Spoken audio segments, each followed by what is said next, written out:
On an autumn night, when the moon hangs low and silver, the village at the edge of the ancient forest grows quiet enough to hear a promise. Candles breathe in the windows. Leaves drift like little boats across the lanes. The wind walks softly between the trees, carrying a thread of music that once belonged to a humble violinist named Elias. They say he rises only when the veil is gentle on Halloween, when lanterns glow and hearts remember. He does not come to frighten. He comes to keep a vow, to play the world to sleep. So let the room grow still. Let your breath fall into an easy rhythm, slow in, slow out, like the river under stars. Listen for the first note, thin as moonlight on water, warm as a candle cupped in kind hands. In the misted graveyard, beneath a willow that remembers every tender word, a violin waits. And somewhere, bones that once loved the night reach for it as if for home. This is not a tale of fear, but of memory, not of endings, but of music that refuses to fade. Tonight, the gentle skeleton will play again, soft, silver, peaceful, and the world will rest. Autumn had come gently to the edge of the ancient forest. The leaves turned gold, then faded to silver brown as the moonlight touched them each night. Along the winding cobblestone paths of a quiet village, candles flickered in windows like small hearts still beating in the dark. The air was cool but kind, filled with the scent of rain, pine, and wood smoke. No one in the village feared the season of ghosts. Here, Halloween was soft, a night of memory, not mischief. The people whispered to one another, "He will play again tonight." And though no one said his name aloud, everyone knew who he was. The wind seemed to know, too. It moved through the trees in long sighs, like the breath of something that remembered a song. It slipped under doors, brushed over the river's still surface, and carried faint notes that only the heart could hear. Each sound, the creak of branches, the rustle of fallen leaves, seemed part of a melody that once belonged to a man named Elias. Long ago, Elias had been the village musician, not grand or famous, just humble and devoted. He lived in a cottage on the forest's edge, where the birches leaned toward the moon and the mist drifted like dreams. Each evening, he played his violin by candlelight, the window open so the music could wander free. People would pause their chores and listen, mothers with sleepy children, elders with tired eyes, lovers walking hand in hand. The sound of his bow was pure and peaceful, like rain falling on glass. It seemed to make the world softer. The baker once said that his dough rose better when Elias played. The shepherd swore his sheep slept without stirring, and the children claimed that even the stars blinked slower when the song filled the sky. But Elias's heart belonged to one listener above all. Her name was Mira, a weaver who dyed her threads with forest flowers and sang quietly as she worked. Every night, she would sit by her window and listen to his music drifting through the mist. Sometimes she would hum along, her voice joining the violin as if she, too, were part of its wooden soul. They loved in silence more than words could ever hold. For years, they met under the same willow tree in the graveyard beyond the church, where the world felt hushed and infinite. Elias once told her, "If I leave before you, I will play for you still. Even death cannot quiet my strings." She had laughed softly then, thinking it only poetry, a romantic promise like those sung in ballads. But he had meant every word. Seasons turned. Winters came and melted. One spring morning, the forest bloomed, but Elias did not wake. They found him in his chair, violin on his lap, candle burned down to nothing, his fingers still curved as if holding an invisible note. The village mourned, and the willow under which he had spoken his vow became his resting place. Mira placed his violin on the grave. Wrapped in linen and roses, she whispered to the earth, "Sleep well, my love. I will listen every Halloween for your song." Years passed. The cottage grew moss. The violin story faded into whisper, and even Mira's hair turned to snow. But each year, when the moon rose full and pale on Halloween night, something strange, something gentle returned. At first, it was just the wind, a soft, trembling tune, like fingers brushing ghostly strings. Then came faint music, distant, uncertain, yet unmistakably Elias's.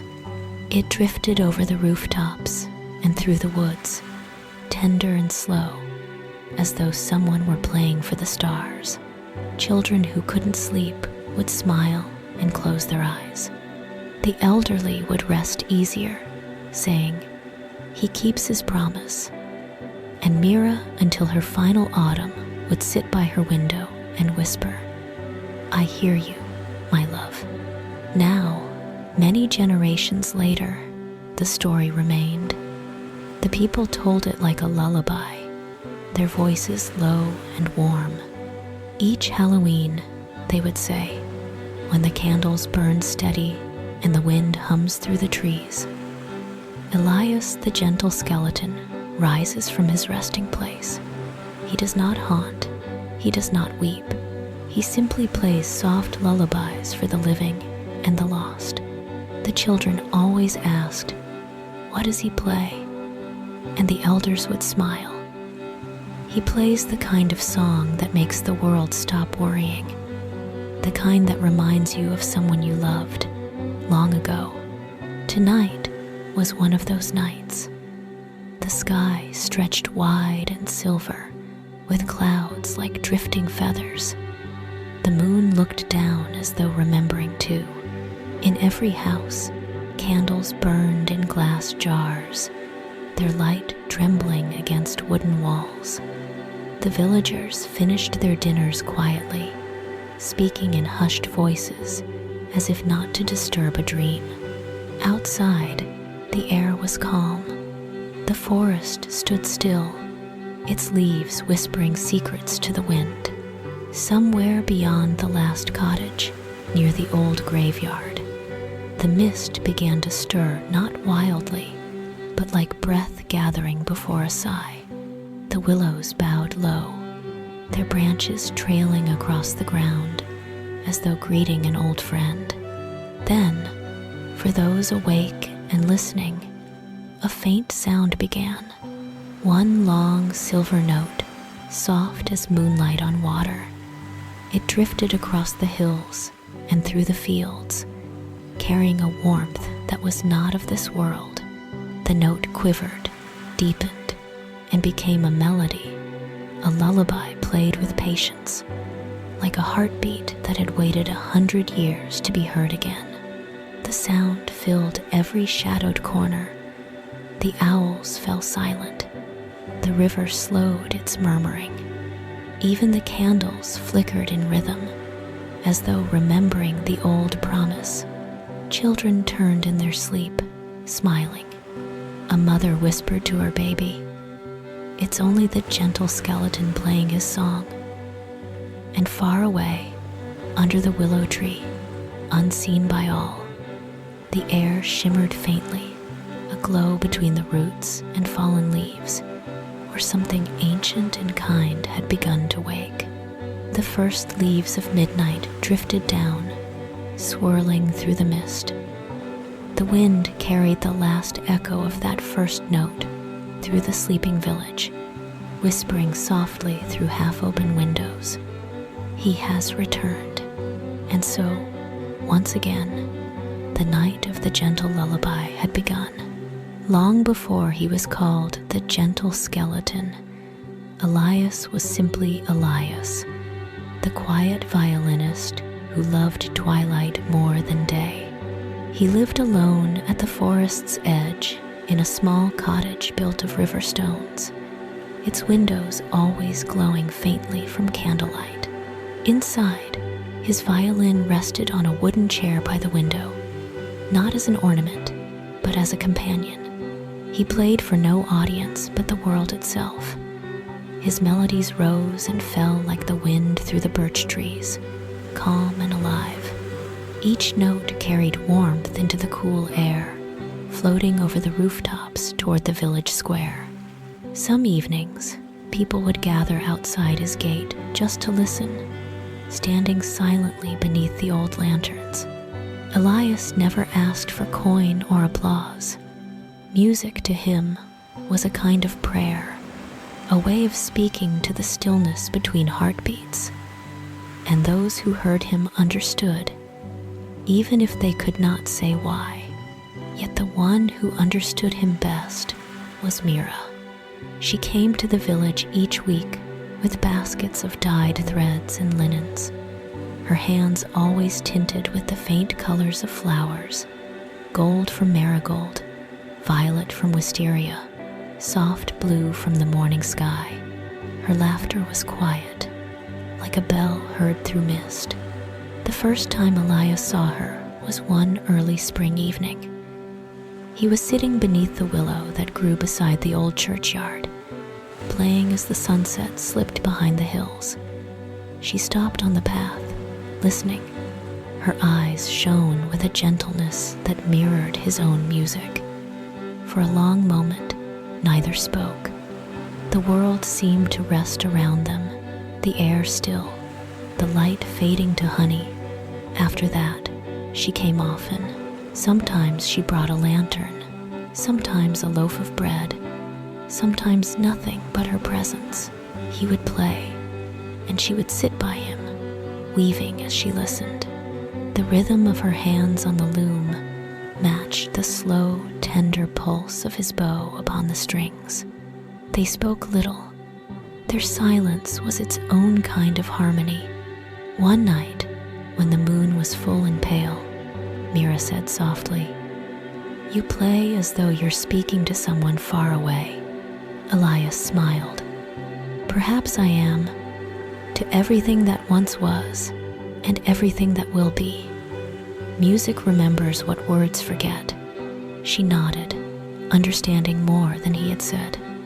"Then promise me," she whispered, "that you'll keep playing even when the world is silent." He looked at her through the drifting willow leaves. "Until the end of time," he replied. It was a promise neither of them truly believed would be tested. That summer was bright and long. The forest bloomed with goldenrod and foxglove, and the evenings carried the sweet hum of bees. Mira and Elias spent their days near the river, where he would play and she would hum softly, the water rippling with their reflected faces. But even as the days lingered in peace, time was quietly weaving its own threads. One evening, as autumn began to paint the leaves, Elias fell ill. It was nothing dramatic, a cough, a fever, a weakness that stole his breath. The healer came and went, shaking his head. Mira sat beside his bed every night, wiping his brow and whispering, "Rest. You will play again when the air is cool." But as the days passed, Elias grew paler. His voice thinned to a whisper, and the violin lay untouched on the table beside him. On the final evening, when the light faded through the window, he turned to her with a faint smile. "Do you remember what I promised?" Her eyes filled with tears. "Until the end of time." He reached for her hand, the last motion of his living body, and whispered, "Then listen for me. When the candles burn low and the wind hums through the leaves. He closed his eyes, and the world went very still. Outside, the forest listened. The willow beside the churchyard rustled once, though there was no wind. Somewhere, far away, a single violin string quivered, not struck by human hand, but by something unseen, like a breath that refused to fade. Mira buried him beneath that willow, where the ground was soft and full of wild violets. She placed his violin atop the grave, wrapped in linen and bound with silver thread. The villagers came to pay their respects, but when they left, she remained until moonrise, speaking softly to the earth as though it were listening. "You played for me every night," she whispered. "So now I will wait every Halloween for your song. If you can find your way back, I'll be listening." The moonlight drifted down through the branches, pale and kind. The violin's strings shimmered faintly before going still. Years flowed like gentle water. The cottage became overgrown with ivy. Its windows gathered dust and silence. Mira grew older, her hair silvering like frost. Yet each year, when October came, she placed a candle by her window and sat awake through the night. Sometimes she thought she heard something faint, a distant tone, a whisper of music carried on the wind. But perhaps it was only her heart, remembering. When she passed away, the villagers said she was smiling, as if hearing a familiar tune. They buried her near the willow, beside the man whose song had never truly ended. And for a time, peace fell again upon the village. But legends, like melodies, do not die, they only sleep. On the first Halloween after Mira's death, a strange calm settled over the land. The night air shimmered faintly. Even the stars seemed to pulse in rhythm with something unseen. Then, as the moon rose high and silver, a sound drifted through the mist, a single, trembling note. It was a violin. The people woke to the sound, confused but unafraid. The melody was not haunting but tender, full of longing and remembrance. It seemed to rise from the graveyard itself, weaving through the leaves, across the rooftops, and into every home. Children turned in their sleep and smiled. Old hearts found tears on their cheeks, though they did not know why. The wind carried the song beyond the village, out toward the quiet hills, where no human ear could follow. By morning, the sound was gone, leaving only silence and dew. The villagers spoke in hushed tones that day. "It was Elias," they said. "He's kept his promise." And so, a legend was born. Each year thereafter, when the harvest ended and the candles were lit for the souls of the departed, the people would wait, not in fear, but in peace. For they knew that when the moon turned silver and the wind grew gentle, Elias would awaken once more. He would rise not to frighten, but to play. His music would drift through the world like a soft sigh, reminding the living that love, once promised, never truly fades. The night had grown perfectly still. Even the crickets had hushed their song, as if listening for something older, something deeper. The moon rose slowly through the clouds, pale and heavy with silver light. Its reflection spilled across the rooftops, brushed the gravestones with frost, and settled like dust upon the grass of the old churchyard. The air carried the scent of earth and candle wax, mingled with the faint sweetness of drying leaves. Beneath the willow tree, where two names had long since softened on stone, the soil began to stir. It was not a violent motion, No cracking earth or ghastly rise, only the quiet shifting of roots and moss, as though the ground itself sighed. A single thread of moonlight reached down through the willow's trembling branches, touching the place where Elias slept. And then, somewhere in that silence, a violin string quivered. It was a fragile sound, barely more than a whisper, a tone so soft it could have been mistaken for the wind sighing through hollow wood.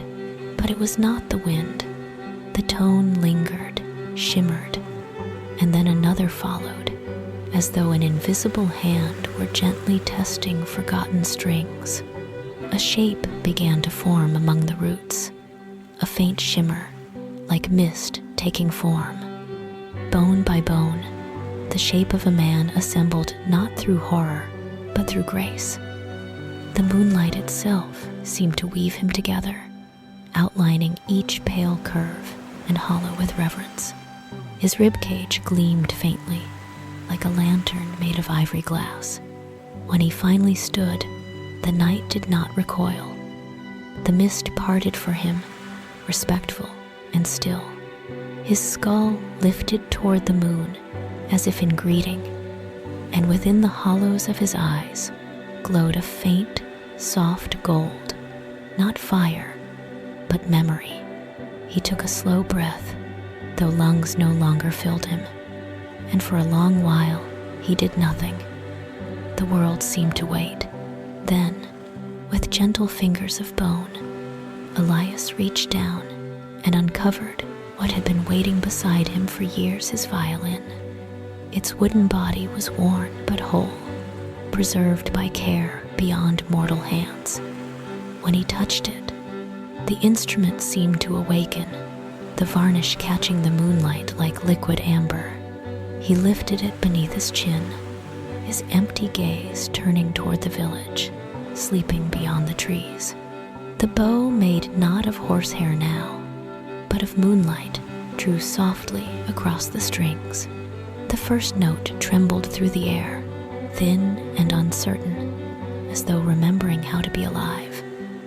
But soon it deepened, grew steady, and the night unfolded around it like a curtain drawn aside. Each tone shimmered, a soft cascade of sound that wound between the gravestones and climbed through the forest branches.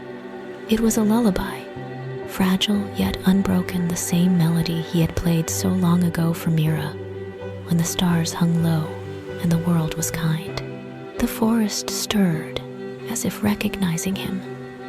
The leaves swayed gently in rhythm, brushing against one another with a sound like faint applause.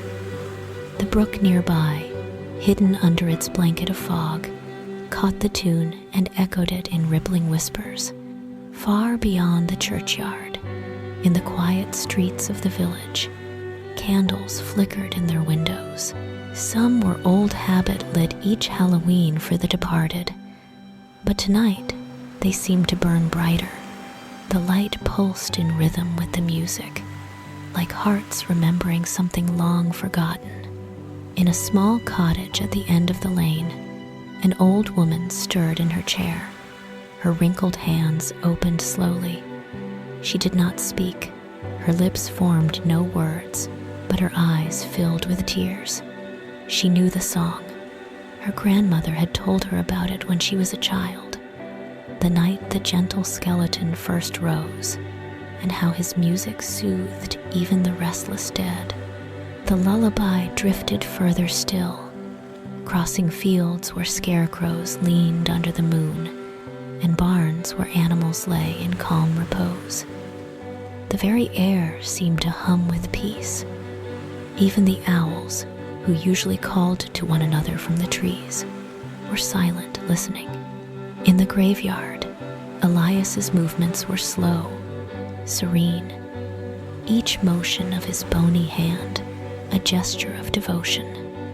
Though his form was fragile, there was nothing hollow in his presence. The light of his being flickered faintly, like a candle flame, steady, warm, enduring. The longer he played, more the mist thickened, but not with darkness. It shimmered with pale blue and soft white, swirling gently like threads of silk.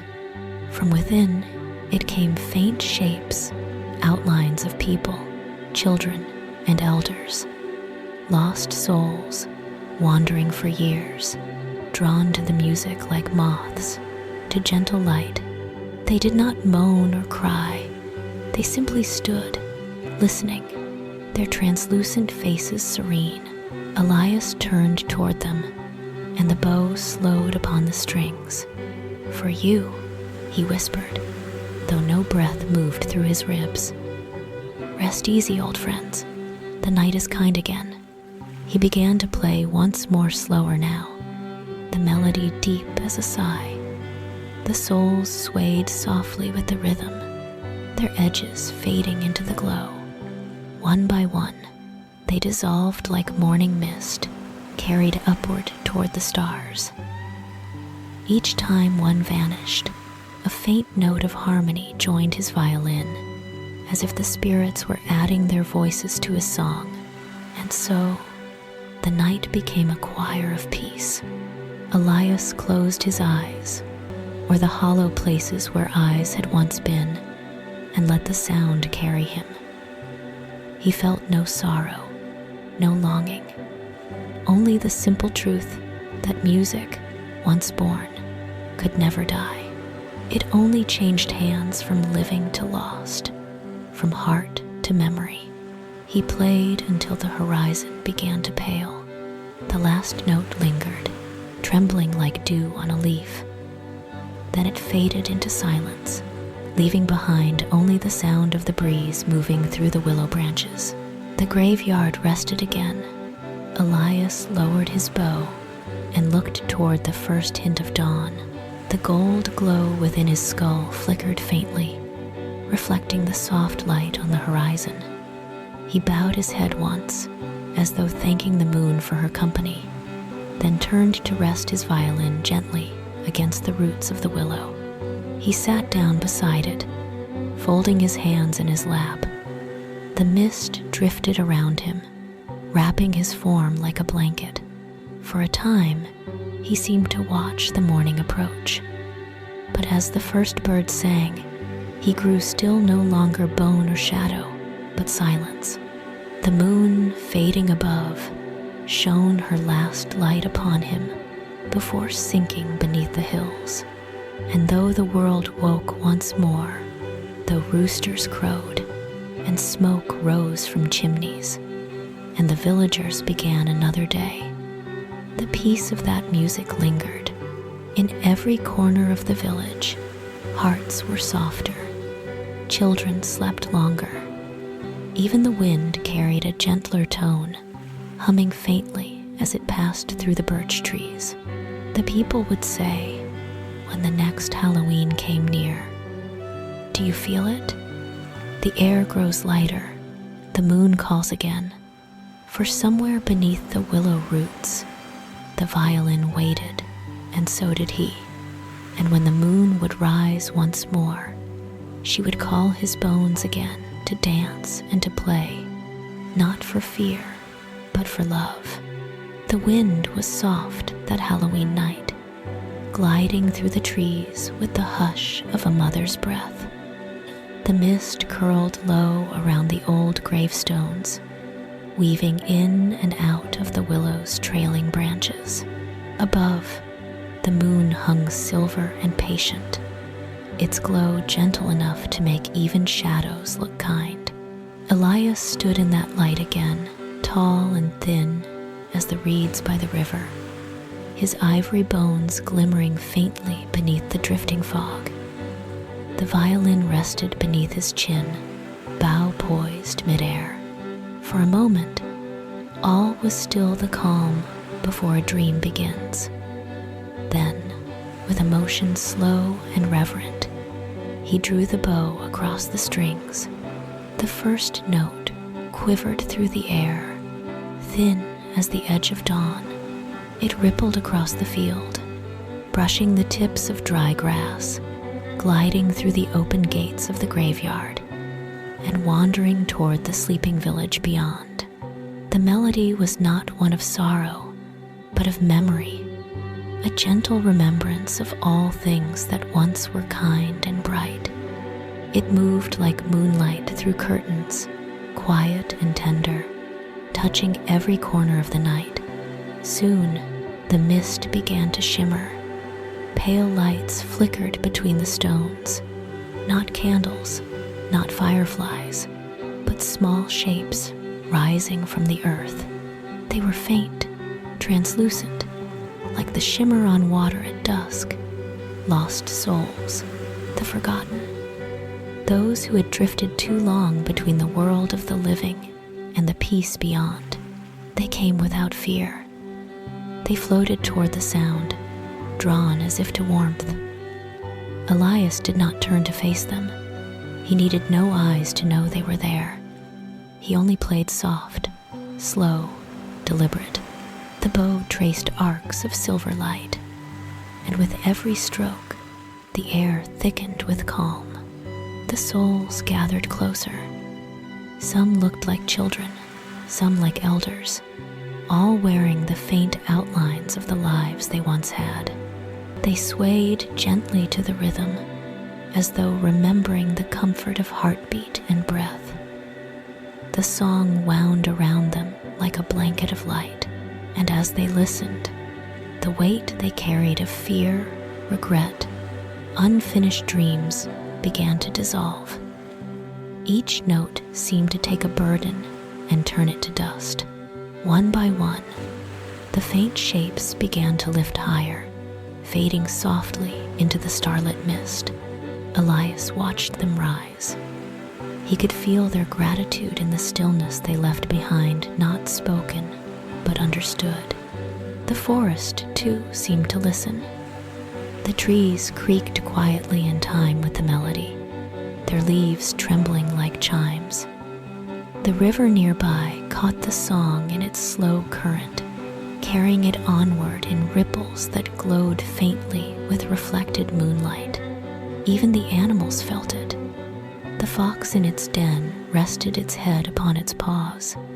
The barn owl paused mid-call, feathers stirring softly in the night air. The world itself seemed to breathe slower, wrapped in the music's rhythm. It was a lullaby, not just for the dead, but for all living things. In the village, the song drifted through half-open windows. A mother awoke to find her baby, who had been restless for nights, now sleeping peacefully, small chest rising and falling in perfect rhythm with a distant tune. She smiled, too tired to wonder, and whispered, "Thank you." An old man sitting by his hearth lifted his head, tears glimmering in his eyes. His late wife had once loved that very melody. He thought he must be dreaming, yet his heart felt lighter, as if unseen hands had lifted the years from his shoulders. Children stirred and sighed in their sleep, smiling at dreams they would never quite remember, dreams full of soft light and gentle laughter. Even the candles in their glass jars burned steadier, as though the air itself refused to disturb the peace. And through it all, Elias played. He did not tire. His hands, though made of bone, moved as if alive, guided by something deeper than breath, a will woven of promise and love. Each stroke of his bow carried a whisper of his past, the laughter of Mira under the willow, the hum of her voice as she worked at her loom, the way she'd looked at him when he first spoke of eternity. It was her memory that shaped every note. She had been his audience once, his reason for song, and even now, when the world had long forgotten her name, the music remembered. The song grew softer, as though it wished not to wake the dawn too soon. The last of the wandering souls began to fade, their outlines blurring into light. Elias lowered his bow slightly, letting the final chord hang in the air, suspended and trembling like a last breath before sleep, he turned his gaze toward the village. Though his eyes were hollow, the golden glow within them deepened. He could sense peace, a rare, delicate quiet that blanketed the valley. And within that silence, he heard something else. A child's laughter, faint, distant, but real, carried through the forest by the night breeze. He paused, listening. No one had come to the graveyard in many years. The villagers respected him from afar. Their reverence kept them away. Yet the laughter was close enough to stir the mist around him. He lifted his head, the bones of his neck creaking softly like old wood. The laughter came again light, curious, like a spark that didn't know it belonged to a flame. It faded, then returned, paired with the sound of footsteps crunching gently through the leaves. Someone was coming. Elias rested his violin against his chest, the glow in his eyes softening. He did not fear the living. Fear had no place left in him. But the living seldom sought him, and even when they did, it was only from a distance. Now, as he waited beneath the willow, the wind shifted. The leaves whispered above him in voices that sounded almost like words. The mist parted, revealing a flicker of lantern light. A small figure appeared at the edge of the graveyard, no taller than the length of a gravestone, wrapped in a wool cloak, holding a lantern that swayed like a captured star. Elias felt something stir deep within the quiet space that had once been his heart. The music had done what it was meant to do.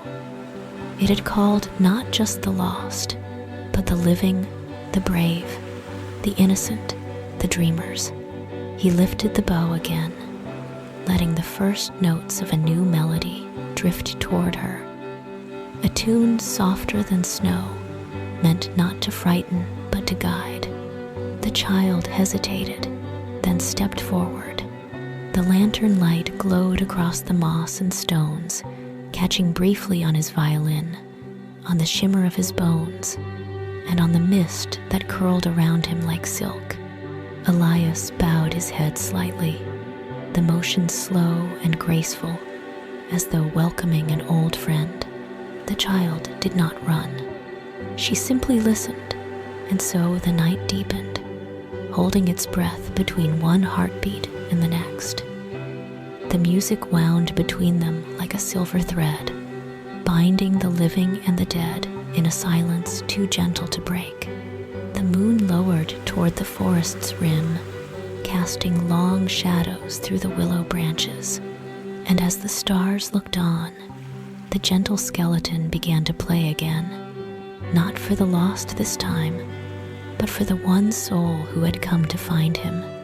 Amara could not sleep. The room was warm and dim, a small circle of candlelight breathing softly upon the wall. Her mother had tucked the quilt beneath her chin and stroked her hair, whispering, "Rest, little star." The house had gone quiet. The cat had curled by the hearth. Even the street beyond the shutters had settled into a hush as steady as the tide. But sleep would not come. Outside, the wind moved with a tender voice, a voice that sounded like memory. It slipped through the tiny gaps around the window frame and lifted the corner of her curtain, letting a ribbon of moonlight spill across the floorboards. Amara lay still, watching the silver stripes sway as if it were a path drawn by the sky. Then she heard it, a thin note, almost nothing, threading the air like the first glimmer of dawn. It trembled with softness. It was neither loud nor close, yet it drew her whole attention the way a star draws the eye on a clear night.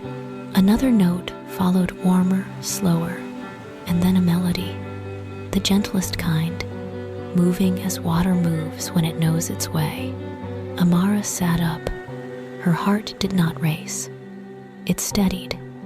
It matched the music, beat by beat, as if the song had found it and cradled it. She slipped her feet from the quilt and set them on the floor. The boards were cool. The candle flame nodded.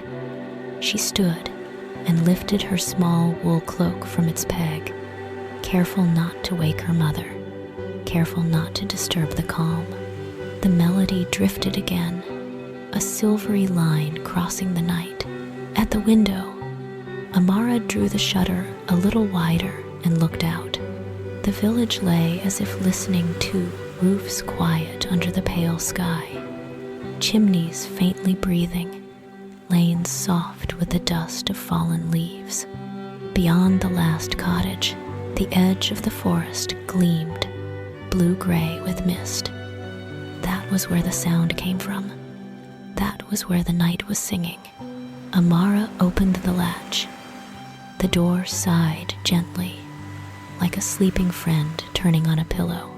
She stepped into the lane and felt the coolness of October rest upon her cheeks.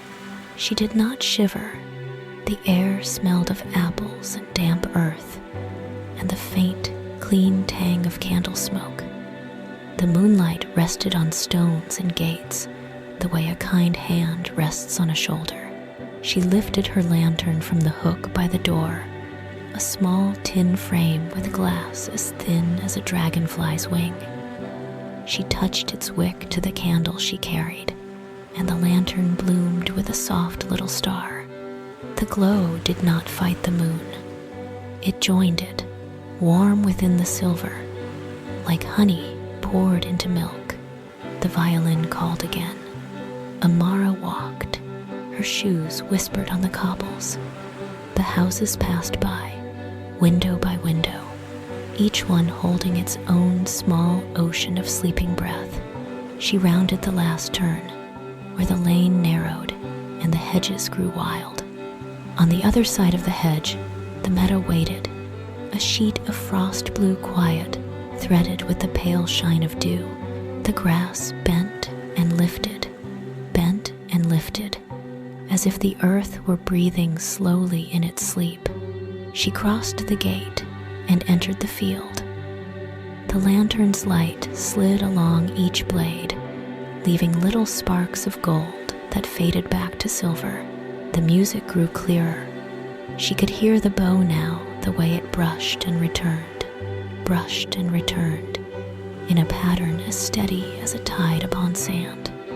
It felt like being led by the hand, not pushed, not pulled, guided.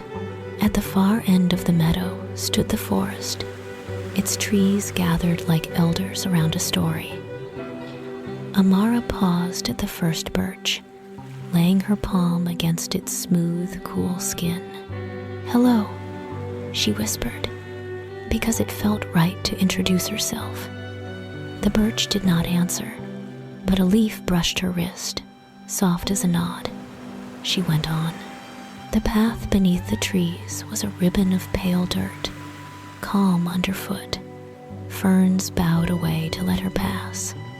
A thin drift of fog folded around her ankles, then parted again like curtains drawn back for a gentle play. She heard the river to her right, moving in wide, slow curves through reeds that rustled in their sleep. Owls did not cry. Foxes did not scurry. The forest had set down its haste and offered her stillness. Now and then she stopped to listen, to make sure she was not dreaming. But the violin never faded. It wove in and out of the trees, always just ahead, like a lantern carried by someone walking with great patience. Amara found that each step made her quieter inside. The sounds of the day chatter, chores, the bright clatter of pots fell away until only soft things remained. Breath, leaf, water, wind. When she looked up, she saw stars through the bare places in the canopy. They blinked slowly, as though they too were listening to the lullaby. She came to a bend in the path where the ground rose gently, and beyond it, the old stone wall appeared low and mossed, the color of rain, leading the eye to a lich gate whose roof was weighted with the softness of years. Beyond the gate lay the graveyard. Amara stopped and held the lantern near her heart. The light warmed her hands. She looked through the gate and saw the shapes of stones like shoulders, some tall, some small, some leaning toward one another as if they were still talking. The willow tree at the center hung its long hair down to the ground, silvered at the tips as if each strand had been dipped in moon. The music came from there. Amara breathed in. The breath tasted of wet grass and candlewick, and something sweet she could not name, like the scent left behind in a room where someone kind has laughed. She was not afraid. Her feet went forward in their own time, and the lantern's glow went with them, and the mist rose in greeting, but did not hide the way. As she passed beneath the lich gate, the entire churchyard seemed to exhale. The dew on the moss glinted and then steadied. The willow's branches moved a little, though the air was calm. She could hear the violin's low strings now, the ones that sounded like a river at night, deep, steady, promising. She drew closer. Through the veil of the willow's hanging branches, she saw a figure in the clearing. Not a shadow, not a man, but something in between, lit from within by a light that did not flicker. Bones, yes, white and slender as reeds, arranged with care, as if the moon herself had rebuilt a memory.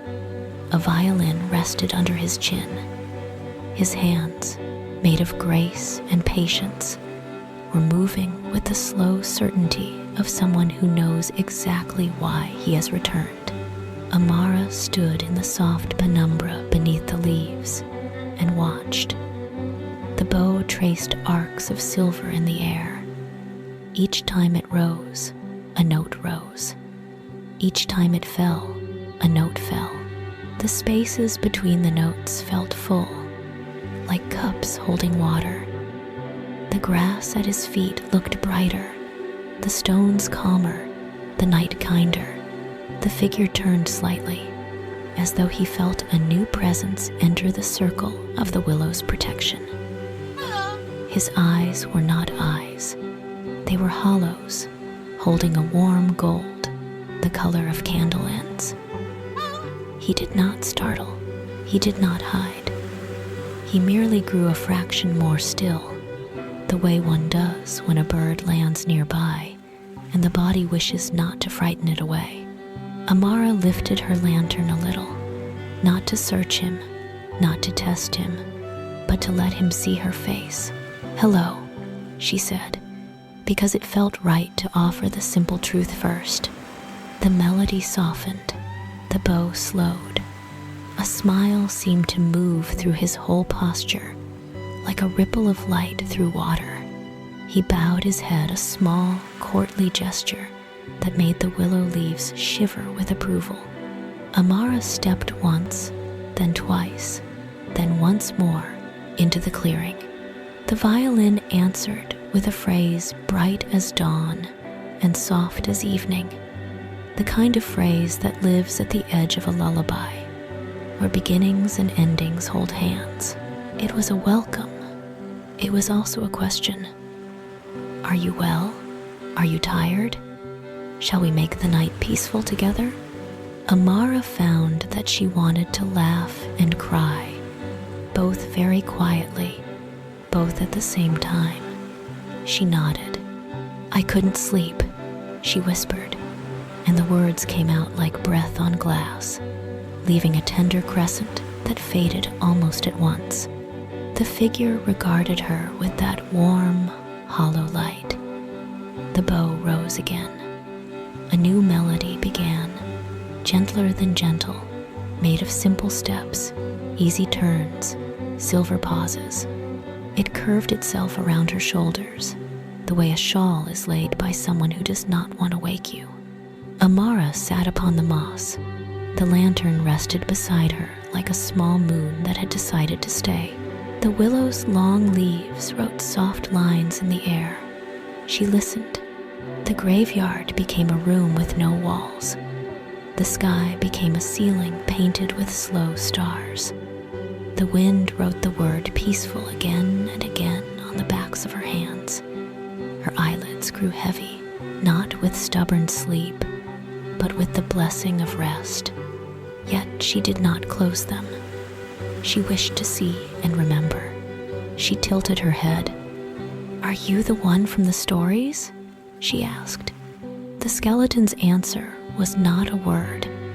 It was a chord built of kindness. It said yes. It said, "I have returned." It said, "Thank you for coming without fear."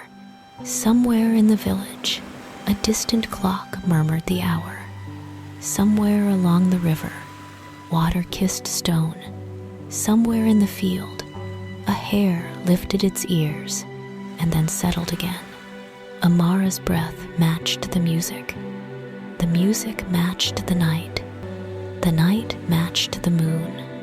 The violin carried a final phrase across the clearing. Not an ending, not yet, but a path leading deeper, soft as moss, silver as dew. Amara rose, as though the path were a hand offered to her.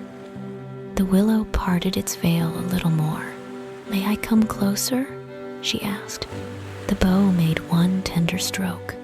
The note it made was a smile, and so she went forward, step by gentle step, toward the heart of the music, toward the one who kept his promise, toward the place where fear could not enter and memory turned to light. The willow's veil swayed lightly as Amara stepped closer. Its silvered branches moved with a sound like rain on silk. A soft applause for courage quietly shone.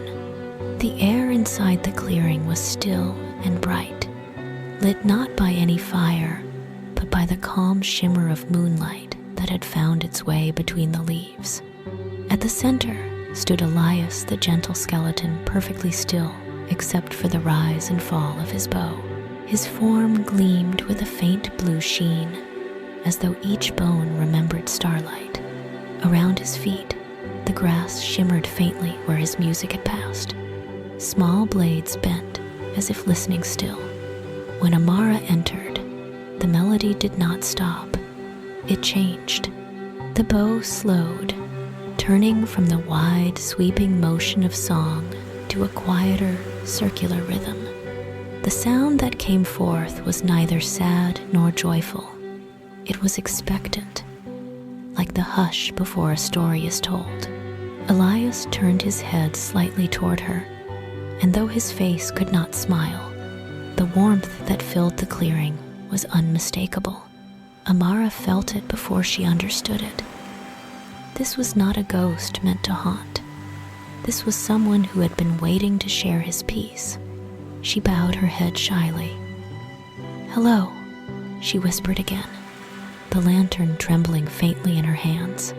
The skeleton lowered his bow. His voice, when it came, was not sound but presence, a tone that lived somewhere between hearing and feeling. It touched the air around her like a sigh. "You are not afraid." Amara shook her head. "Should I be?" For a moment, nothing moved. The willow leaves hung motionless, suspended as if the world had forgotten to breathe. Then, from deep within his hollow chest, a faint hum rose, a sound that might once have been laughter. Elias lifted the violin once more. The bow moved slowly across the strings, and this time the music formed words. "No, little one, fear is for those who forget what love sounds like." Amara stepped closer, the moss cool under her shoes. "You're the one from the stories, aren't you?" The melody shimmered, rising like breath through water. "The one who plays for peace." the one who promised to play forever.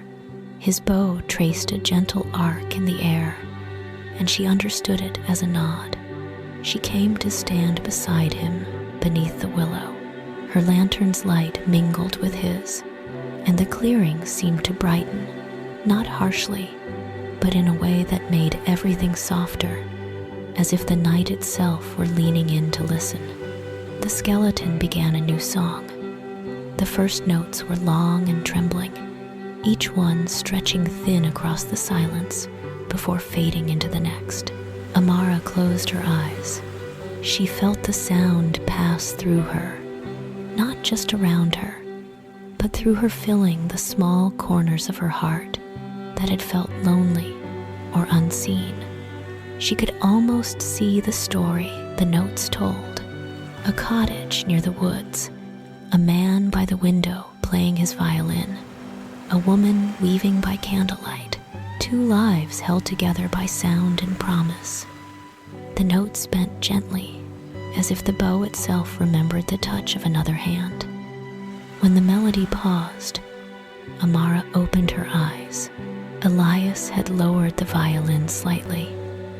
The golden light within his hollow eyes had dimmed to a gentle glow, like a candle near its end. "What do you play for now?" she asked. His fingers brushed the strings without sound, and then the answer came as soft as breath. "For memory." "Your memory and hers." Amara tilted her head. "The woman you loved." The skeleton did not move, but the willow branches above them swayed, whispering through their leaves a sound that seemed to say yes. The bow rose again, and the next notes were so tender that Amara felt her eyes fill. It was as though he played not to recall loss, but to honor it, to keep it gentle, to keep it kind. "You don't seem sad," she said quietly. "Sadness fades when the promise is kept," the melody answered. "Love is only heavy when left unfinished." Amara thought about that. The night around them deepened, yet it did not darken. The stars above the willow gleamed through the branches, steady as distant lanterns. She sat on the moss, drawing her knees to her chest, and listened as the lullaby continued. After a while, Elias stopped playing. He lowered the violin into his lap and looked toward the village far beyond the trees. A faint shimmer of candlelight dotted the distant roofs. The living slept in peace. His work, it seemed, was done for this night. Still, he lingered. "Why only tonight?" Amara asked softly. "Why just once a year?" The wind sighed through the grass before he answered. "Because the veil is thin only when the world remembers kindness more than fear." Amara's lantern flickered. She watched the flame sway, and she understood Halloween was not meant to frighten, but to remember, to keep a light in the window for those who once brought warmth. "You could stay," she said suddenly. "If people knew you weren't scary, they would listen to your music every night." The skeleton tilted his head. The golden light in his eyes shimmered faintly, and the sound that followed was soft, like the brush of a bow across an unplayed string. Music does not need a player to exist. It stays in those who have heard it. Amara smiled, though her throat tightened. "Then, will I remember too?" "Always." The violin rose again. The song that came was quieter than before, more delicate, a farewell without sadness. The notes spiraled gently around her, filling her chest with a warmth that felt like sunlight through glass. Amara watched as his bones caught the moonlight, each one glowing faintly like a string of pearls in the mist. For the first time, she noticed something near his feet. A second violin, small and simple, carved from pale wood and strung with faintly glowing silver thread.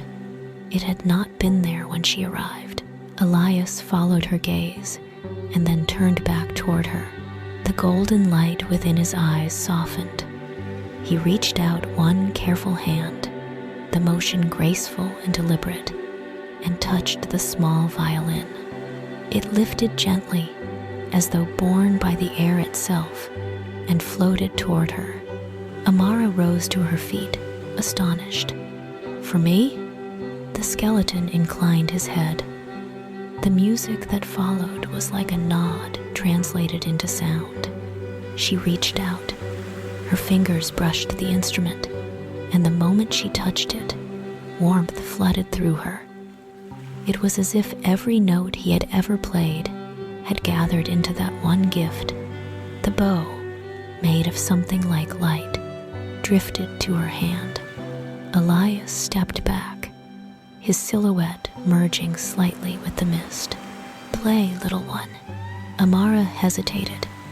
She had never held a violin before, yet the moment she drew the bow across the strings, the sound that came was pure and clear, like a child humming in her sleep.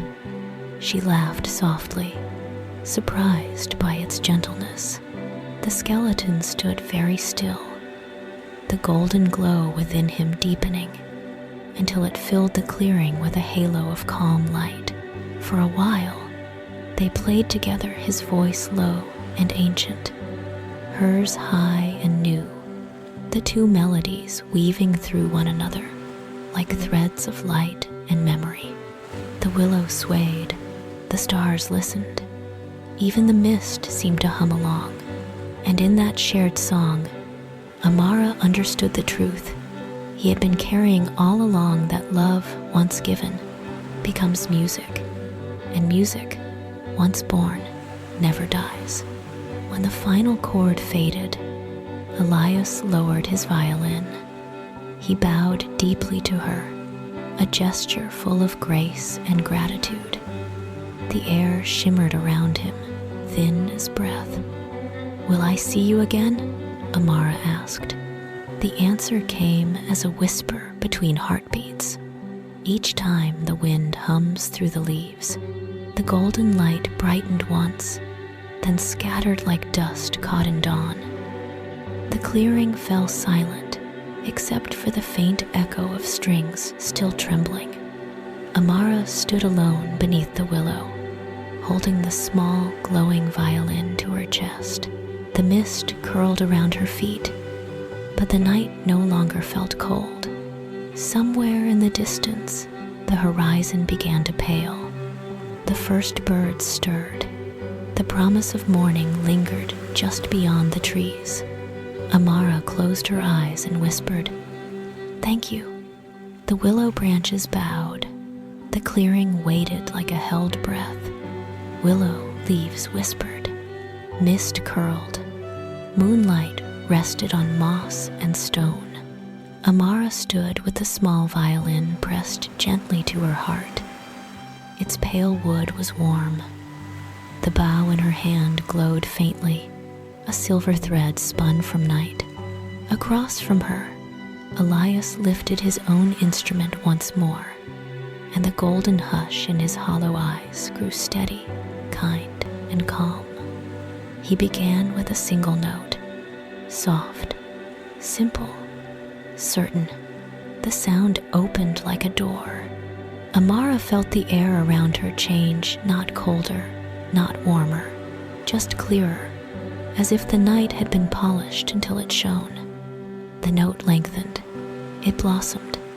It gathered other notes to itself, and together they formed a melody that felt older than the willow, older than the stones, older than the quiet village, sleeping beyond the trees. "Listen," the music seemed to say. "Listen, and the heart will remember." She did. At first, she saw nothing but silver darkness. Then the darkness softened to shadow, and the shadow softened to shape. A window appeared, a small square of honeyed light in a wall of river stones. Candle flames swayed within, and beyond it, a wooden chair and a violin laid carefully on a folded cloth. The room breathed, the night breathed, the music breathed, the melody turned gently, and the picture turned as well. Amara saw a man sitting by the window, head bent, hands tender on the instrument she now held in her own arms. His hair was dark, his face was quiet. His posture said patience more clearly than words could say. He drew the bow once, twice, and the room glowed a little brighter, as if the sound itself were the wick of a lamp. Elias, before bone, before mist, before moonlit promises kept in the soil, Amara felt her breath align with his. The bow lifted, the bow fell. Outside the cottage, birch trees leaned toward the window as though listening for their own names. A moth tapped the glass, then rested. The river beyond the garden turned in its sleep, a slow coil of silver. The melody deepened, and the picture widened. She saw the path from the cottage to the churchyard, a ribbon of pale dust, soft as flour. She saw the willow, younger then, not yet heavy with memory. And she saw a woman beneath it, her hands moving like water over a loom stretched across her lap. Flowers lay in a bowl beside her marigold, cornflower, wisteria, their colors waiting, quiet and sure. Mira. Amara did not hear words, yet she knew the conversation. It was in the rhythm of the bow, in the lean of heads, in the way the willow's long hair sheltered them both. The music told her, these were evenings when the world turned slowly. These were evenings when time loosened its hold and let love speak in the language of breath and patience.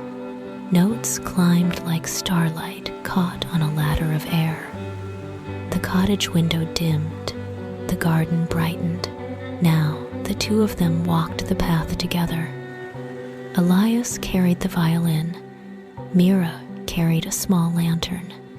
They did not hurry. They did not need to hurry. The night was their companion. The moon was their keeper. The bow lightened. The bow slowed. The theme softened to a lull.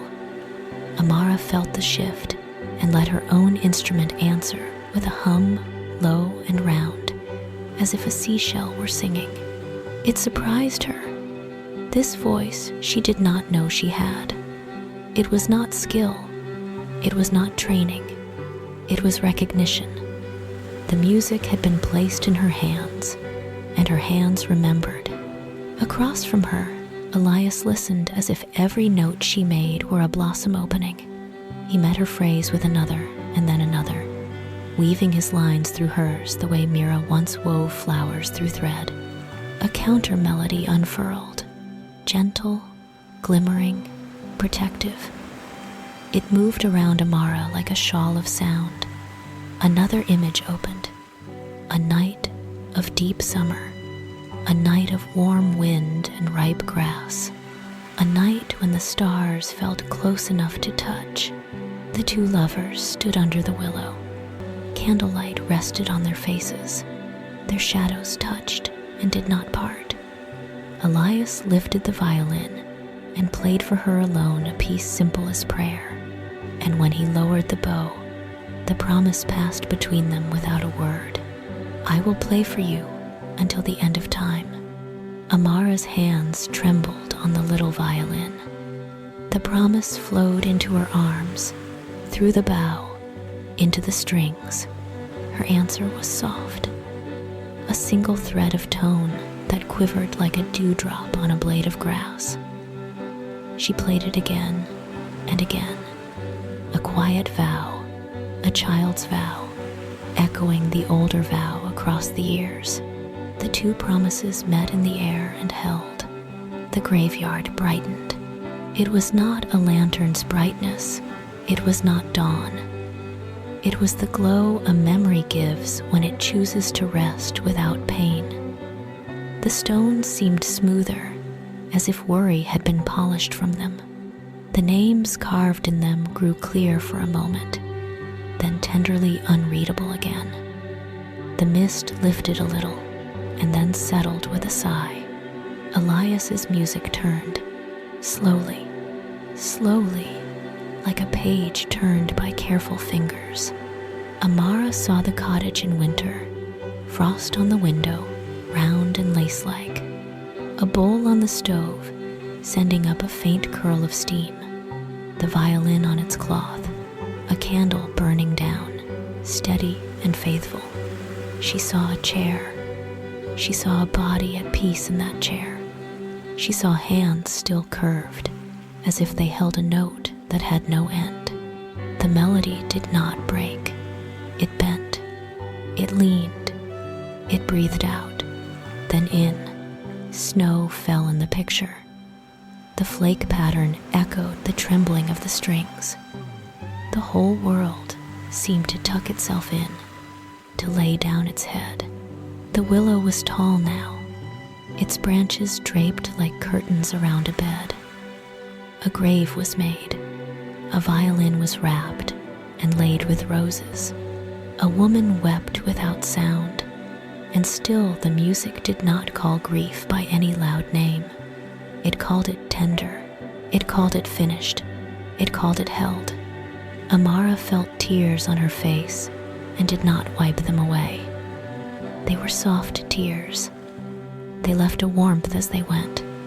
She hummed and let the bow move as it wished. Simple notes, small notes, notes that knew they were enough. A hush rippled through the clearing. Leaves shone, moss gleamed. The willow combed moonlight through its hair. Then the music reached a passage that felt like a door opening the other way. The night remembered Halloween. It remembered the first rise, the shimmer under the soil, the violin string quivering as if woken by a breath older than breath. Elias's bones drew together like a constellation traced in thin lines of light. He lifted the instrument as a man lifts a sleeping child with care, with reverence, with the understanding that silence is not an absence, but a room where peace waits. Amara's melody braided with his. She heard herself hum and realized she had heard this hum before in her mother's arms, when storms passed, in the lull between 2 pages of a bedtime book, in the quiet minutes after candles were blown and the dark grew kind. It was not new. It was returning. Shapes gathered at the edges of the clearing, faint, pale, unafraid, the lost, the listening, the ones who had wandered, the ones who had waited. They did not reach. They did not clutch. They simply stood in the music and became light. Each time one let go of its lingering, one soft harmony floated upward and disappeared, like breath vanishing on a mirror. For a few long moments, the living and the gone sang together. No words, only tone, only kindness, only the promise held and the promise heard. The graveyard glowed. The stones seemed warm under the light. The grass looked tender as newly woven cloth. A moth circled Amara's lantern and then rested on the willow's bark, as if it too had found its sleeping place. The river beyond the wall hushed. The field beyond the trees breathed in and breathed out. Elias lowered his bow. Amara lowered hers. The last chord lingered like a silver ring in clear water. Silence followed, not empty, not thin, full, peaceful, bright, with invisible stars. Amara looked up at him. "I saw," she whispered. "I saw everything your heart remembered." She pressed the small violin to her chest again. "Thank you for showing me." The golden hush in his gaze warmed. Not fire, not heat, a blessing. He lifted one hand, and made a gesture so gentle it barely disturbed the air, as if setting a sleeping thought upon a pillow. The gesture meant, keep it. The gesture meant, let it become your own. Amara nodded. She closed her eyes and hummed the lullaby once, very softly, the way she would hum it to a child, the way she would hum it to the wind, the way she would hum it to her older self one day when the house was quiet and the world asked for calm. From somewhere far away, a pale grayness touched the edge of the sky. Dawn thinking of arriving, night thinking of bowing, the willow whispered. The mist thinned to lace. The graveyard's glow gathered itself like a shawl folded with care. Elias turned toward the horizon. He lifted his violin as if to offer it to the morning. Amara understood. A parting was near, but not a loss. A change of form, a continuation. She stepped beside him. Together they breathed the cool air. Together they listened to the silence after the song.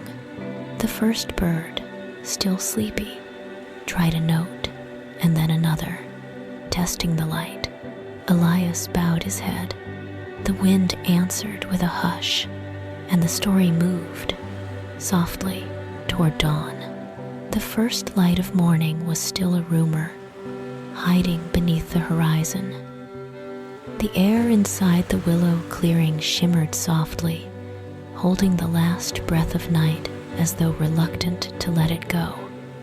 The mist had thinned into ribbons that drifted lazily between the gravestones, wrapping the old churchyard in threads of silver. Amara stood beside Elias, the small violin still warm in her hands. She could feel it pulsing faintly, not with sound, but with something quieter, like the echo of a heartbeat long remembered. Her eyes were heavy from wonder, not sleep. Her chest rose slowly, matching the rhythm of the hush around her. Elias had turned his gaze eastward. The golden glow within his hollow eyes dimmed and brightened with each whisper of the wind. He held his violin near his chest, bow hanging loosely by his side. The night had been long, but he did not seem weary. He looked fulfilled, as though the very act of sharing his song had mended every fracture time had once left behind. Amara broke the silence first. Her voice came out as a whisper, barely touching the air. "Is it time for you to go?" Elias turned his head slowly toward her. His movement was careful, reverent, like the turning of a page that had been loved too often to risk tearing. When he answered, the words did not come as speech, but as faint tones woven into the stillness. When the first light touches the strings, I must rest. She looked down at her violin. The little instrument glowed faintly, the light inside it swaying like the reflection of a candle in a teardrop. "You mean you'll sleep again?" she said. "Until next year." The bow in his hand rose an inch, not a nod, but close. Amara pressed her lips together, uncertain whether to be sad or thankful. The air smelled of earth and morning dew, and the willow's branches brushed her shoulder, as if trying to comfort her. "You've given so much," she murmured. "But will you be lonely there, waiting in the dark?" The skeleton lifted his violin once more. The strings sang in reply, a single chord of light. It said everything without words. "I am not lonely where love has been." The music flowed gently through the clearing. Elias began to play one final melody, slow, serene, shaped like farewell but wrapped in grace. Each note shimmered and then dissolved into the air, like drops of rain sinking into soil. Amara listened with her whole being. She understood, even if she couldn't explain how. This was not goodbye. It was a blessing for the dawn. The willow's branches swayed in rhythm, scattering dew that glimmered like small falling stars. The mist curled around Elias's legs, rising higher, forming a pale veil. His bones caught the first blush of dawn and shone faintly rose gold beneath the blue of the fading night. Amara's heart tightened. She wanted to hold on to the moment to keep the music from ending. But something inside her told her that peace only lingers when allowed to leave in its own time. So she lifted her violin, just as he had taught her, and joined him. Her bow trembled at first, but soon the sound came pure, soft, fragile, but true. The two melodies twined together, old and new, past and present, living and memory. The harmony rose like a small sunrise in sound, and then it happened. The horizon opened, and the first beam of dawn spilled across the world. The light entered the clearing, touching Elias's bow first, then his violin, then his ribs, which gleamed like pale glass. The glow within his eyes deepened, and for a moment, Amara thought she saw a figure within that light, not bone, but human, whole and kind, a man with dark hair, smiling softly, his hands steady on the strings.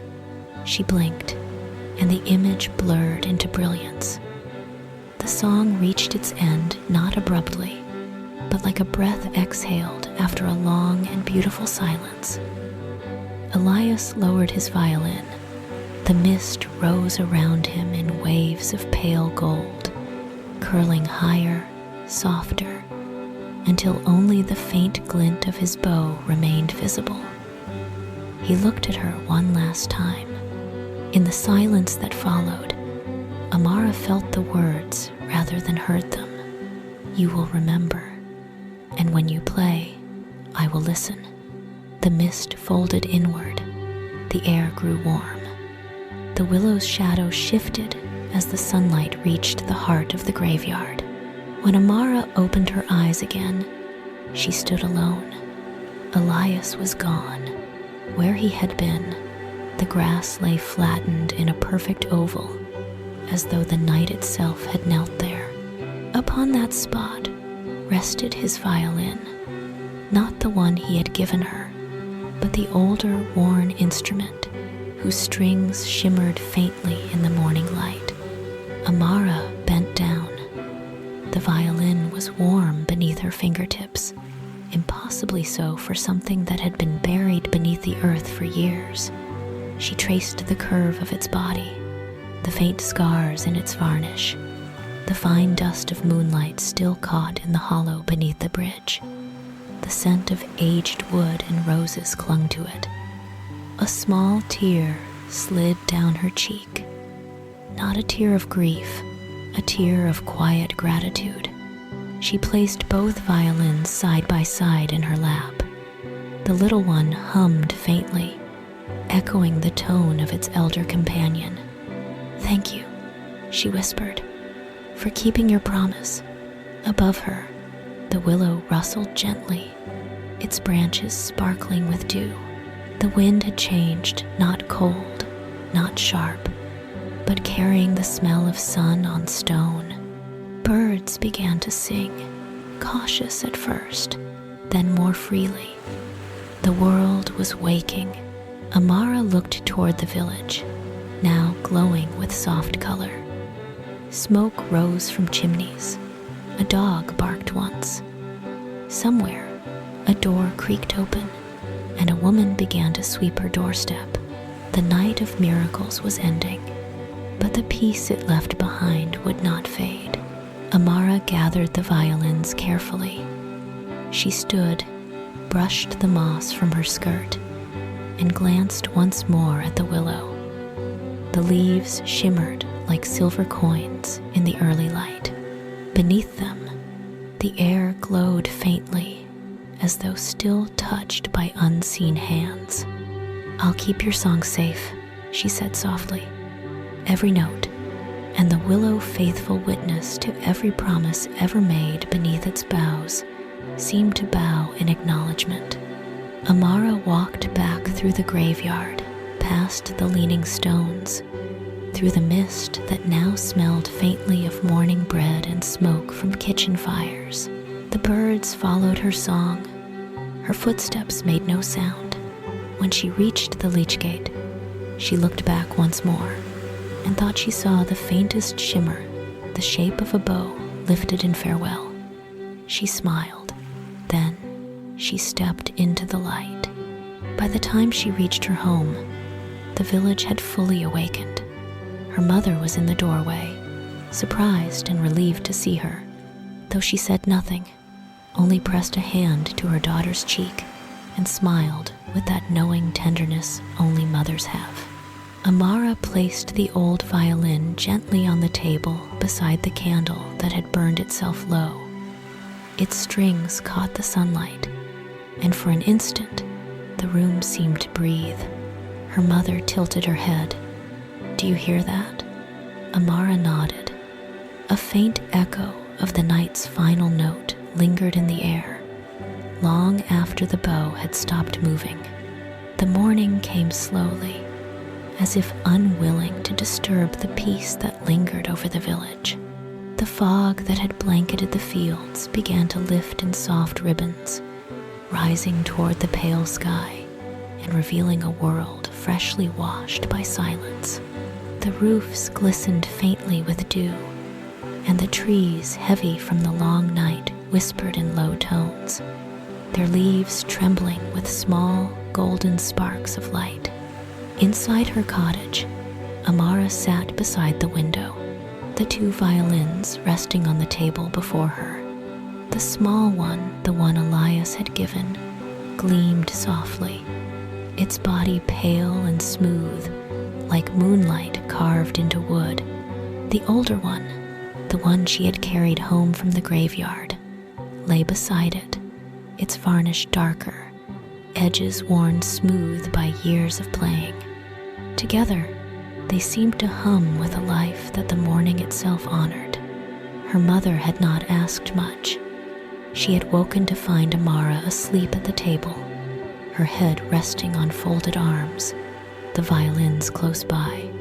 When Amara opened her eyes, the first sunlight had already spilled through the window, touching her hair with quiet warmth. Her mother had only whispered, "You're safe," and pressed a kiss to her forehead before returning to the stove, where bread baked slowly, filling the air with a scent that grounded the dreamlike hush. Now, the day had risen fully. The villagers moved through the streets, sweeping, opening shutters, greeting one another in low voices. But their words were different today, softer, thoughtful. The air still carried a faint echo, as if the night's lullaby had woven itself into the daylight and refused to fade. Amara watched through the glass as a group of children ran past, laughing, though even their laughter seemed gentler than usual. She could almost imagine they had heard it too, the soft song that had drifted through the windows, the sound that had quieted even the restless spirits of the forest. Her fingers traced the curve of Elias's violin. When she pressed lightly against the strings, they vibrated, faint but warm, as if answering her touch. "He's still here," she whispered, and indeed, it felt true.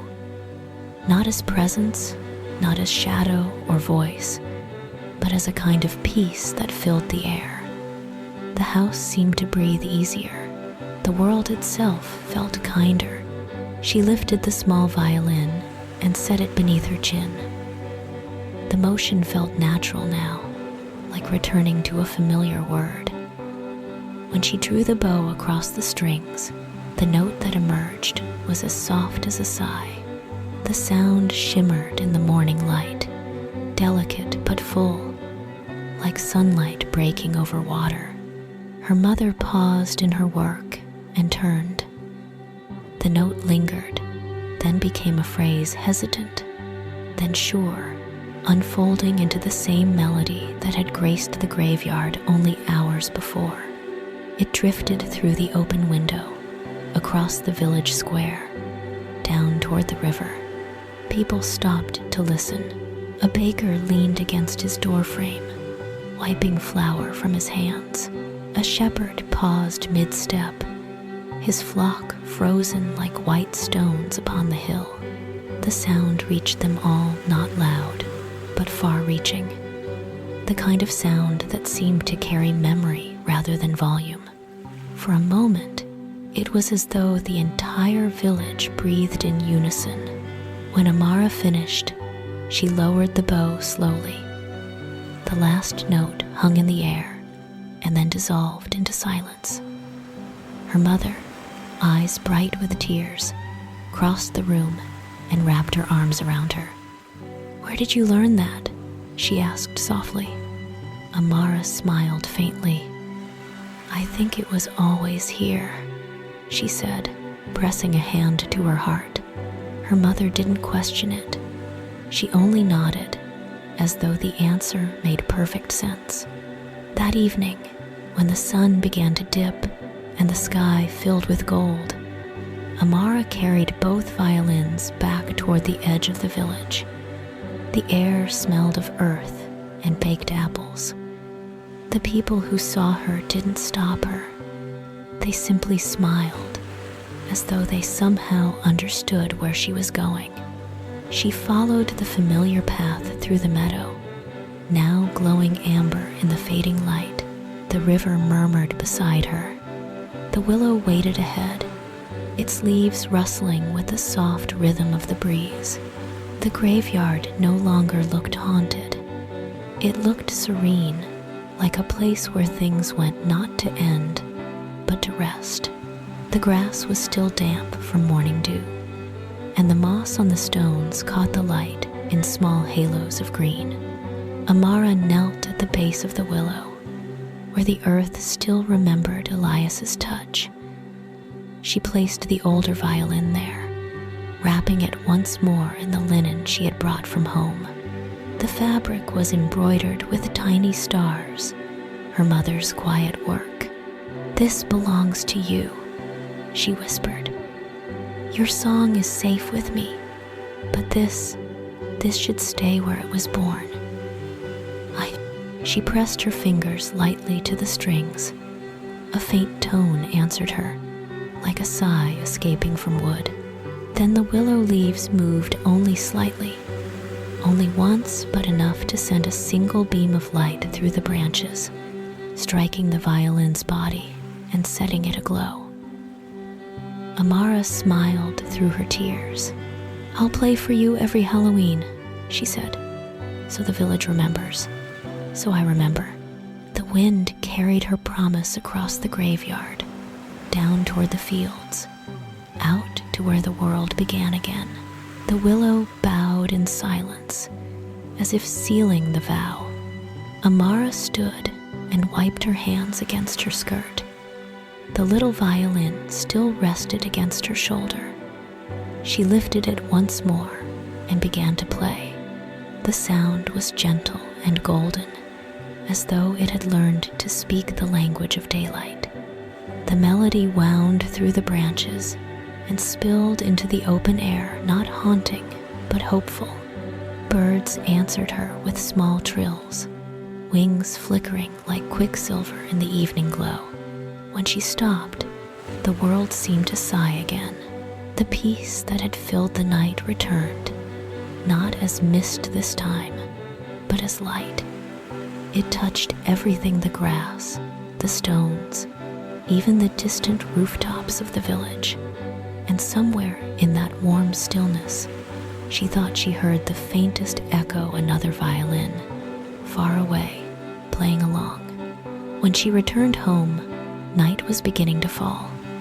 The first stars blinked gently overhead, and candles glowed in the windows once more.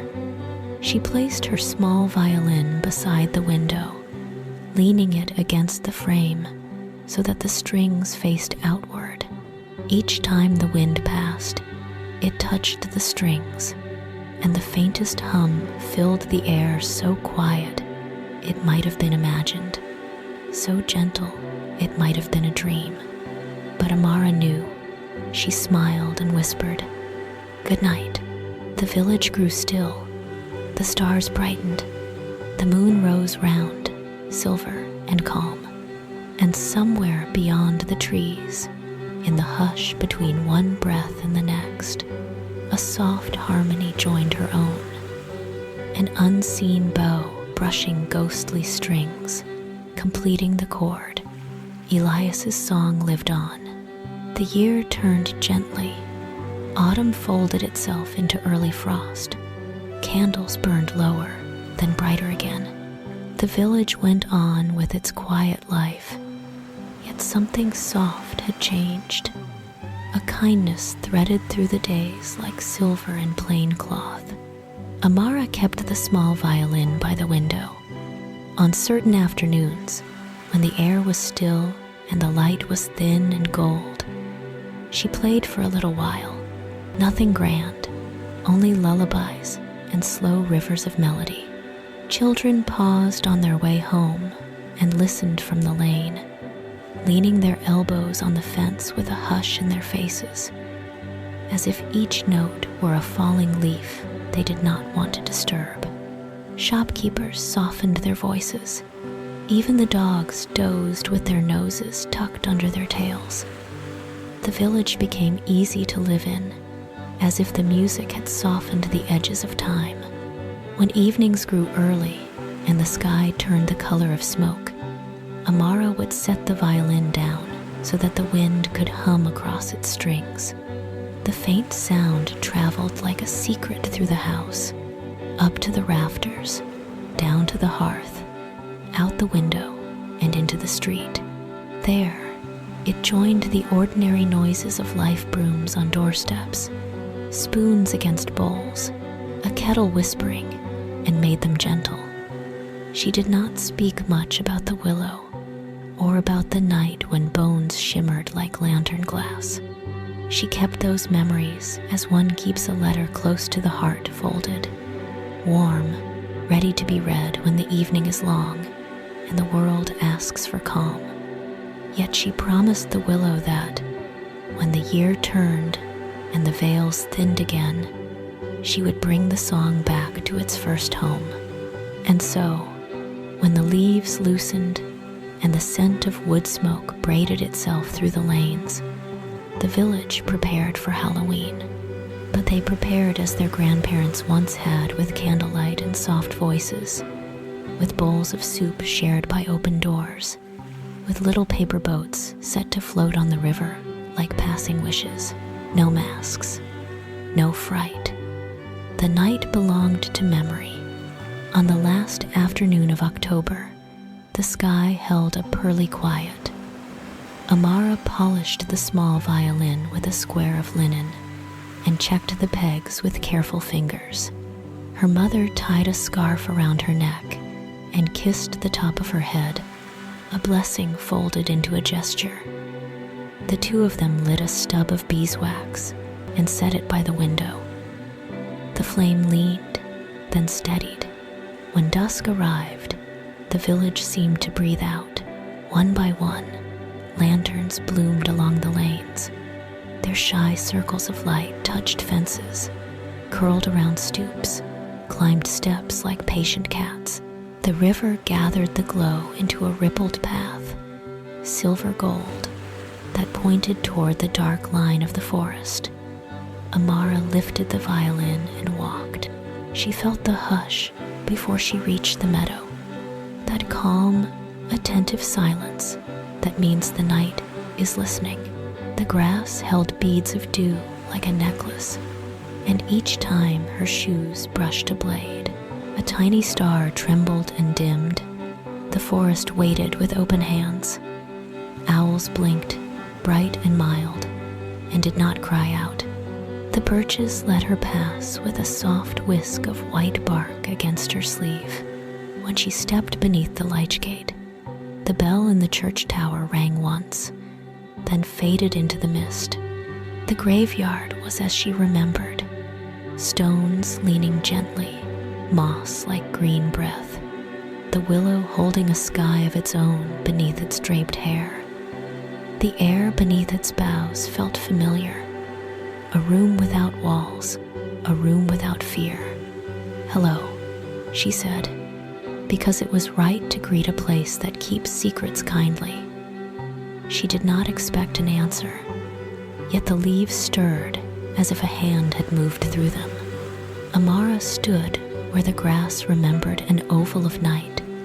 She tucked the violin under her chin, closed her eyes, and began. The first note was soft enough to be mistaken for wind.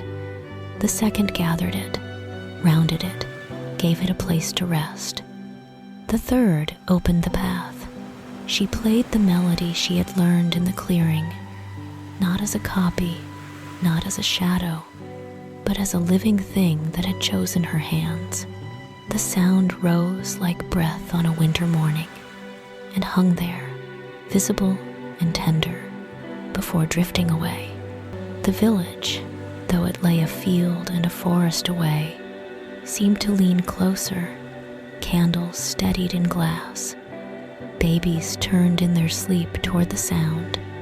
Old hearts loosened their knots. The river slowed, or seemed to, as if it wished to listen more carefully. Amara's bow moved as if the night guided it. She felt no worry, no hurry. The music was simple, a cradle of notes, a small boat in still water, a silver thread stitched through a dark cloth. When she reached the lull within the lullaby, that place where silence is a room and not a gap, she lowered the bow and listened.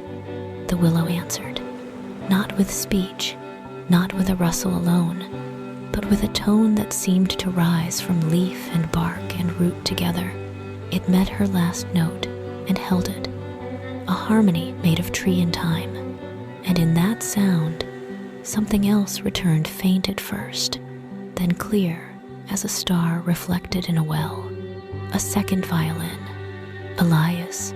His presence entered like moonlight entering a room, no door, no footfall, only light. She did not open her eyes, because she did not need to. The harmony touched her cheek the way a blessing touches a sleeping child. It said, "I am here, play." They did. Two melodies braided, his low and steady, hers bright and close. Between them drifted a hush that gathered the lost without naming loss at all. Pale shapes stood at the margin, not to startle, not to long, but to rest. In the village, the living rested too. The whole valley seemed to lie back upon a great, soft pillow and breathe in time. Amara played for the children whose windows faced the river. She played for the mothers, boiling soup. She played for the old men who liked to sit with their hands on their knees and blink slowly at the changing light. She played for Mira, whose name she spoke in her heart the way one speaks to water. She played for Elias, and with him, until the boundary between for and with, between now and then, felt like a ribbon laid gently across the grass. The moon climbed. The lanterns on the far lanes grew smaller and sweeter. Somewhere, a fox trotted along a wall, paused, and set its pointed face toward the music, as if remembering its kit days in a warm den. When the night felt perfectly full, Amara let the melody turn toward home. Fewer notes now, wider pauses. The kind of ending that does not close a door, but leaves it ajar, so that light can go on visiting the room. Her last phrase rose and rested on the air. Across from her, the second violin quieted. The willow breathed. The mist lowered its shoulders. Amara opened her eyes. There was only the tree, the stones, the kind earth. The air glimmered, faintly, like a veil that had just been lifted. She stood for a long moment without moving, the bow loose in her fingers, the small violin warm against her collarbone. Then she nodded, not to anyone in sight but to the night itself, and whispered, "Thank you." The walk home was silver and easy. Along the lanes, candles finished their work and leaned into pools of wax. A cat stretched on a doorstep, then tucked itself more deeply into sleep. Beside the river, the paper boats drifted until they settled against the reeds like quiet thoughts. At her window, Amara placed the violin where the wind could find it. The strings hummed once, very low, like a blessing that prefers to be heard by the heart. The village slept. Fields dreamed of rain. Trees dreamed of birds. The river dreamed it was the sky. And if anyone woke in the softest hour and wondered why their room felt sweeter than before, they would not need to know the story to receive the peace of it. Peace does not require explanation. It asks only to be welcomed. In time, the tale would be told again of a gentle skeleton who rose each Halloween to play lullabies so the world could remember how to rest. Of a girl who followed the music and found that love, once promised, changes form but never fades. Of a village that learned to keep candlelight near the window, not to ward off fear, but to call kindness home. Some nights, when wind met string at Amara's sill, neighbors would pause under her eaves and listen with closed eyes. No one claimed the song, no one needed to. It belonged to the living and the departed in equal measure, to every soft thing that survives hard seasons, to every quiet heart that hopes for gentle dreams. And so the story ends, as such stories may, not with silence, but with a tone that does not hurry to leave a single silver note held lightly in the air until morning finds it and lays it down like a child easing into sleep. As dawn touched the strings, the last note lingered in the air, a lullaby not for the living or the dead, but for every dreamer who still listens. May your night be gentle, your breathing slow, your dreams peaceful and bright.